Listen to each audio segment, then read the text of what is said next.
Childhood Alzheimer's, those are two words that really should not go together. Well, tonight, Kimberly Souters takes us into that devastating world and to a source of hope for families facing this rare, fatal disease that robs children of adulthood.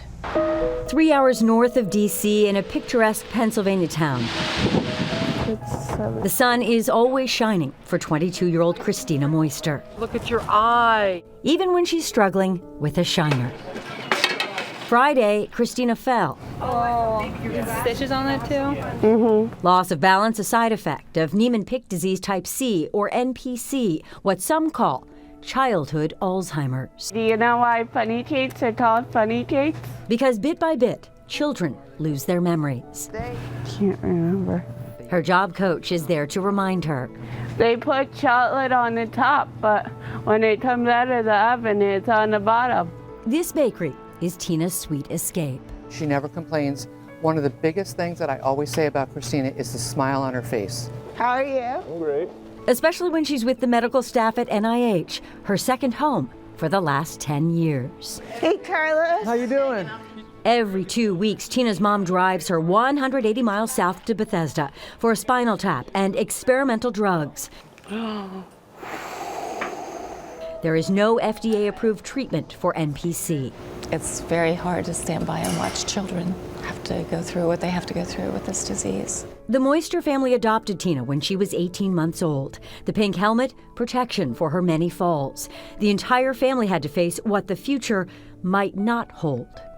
So the hardest part was knowing, we may be losing a child, but even harder was putting our children through losing a sibling. Here, Dr. Porter. Thank you very much. They lift my spirits every time I see them. So I wanted to help lift their spirits. Dr. Forbes Porter studies rare genetic neurological disorders like NPC. Of the 500 children in the world with the disease, he's seen 100 of them. Cures are rare. Our data right now on this new drug is suggestive that we've been able to slow it.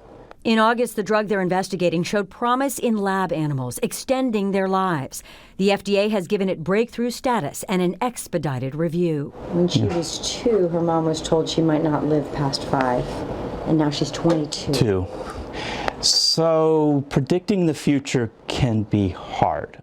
10 to 15 years after diagnosis, most children with Niemann-Pick's will die. Let's go, Dylan! Comes the heat. Bring him out, Dylan. Children like 14-year-old Dylan Papier. We hope that our son's trials and medical procedures pave the way for something, that he didn't go through this in vain. Much like Christina, the community around Dylan in Frederick, Maryland, fell in love with his love of people. He never complained. Always a smile. Right up until his last day. When he woke up, he threw up. He said, "Take me to school." And then that April night, he went into a coma and never woke up. Yeah, he was my role model. He left a legacy. Enjoy life. Enjoy life. Dr. Porter dedicated his report on the recent drug trial to Dylan, a kid who showed us how to live life in spite of a devastating disease. The Papiers have raised $800,000 to fund the research that may buy time for other children. My friend Ty gave me this shirt. He passed away this year, so I wear it in remembrance of him.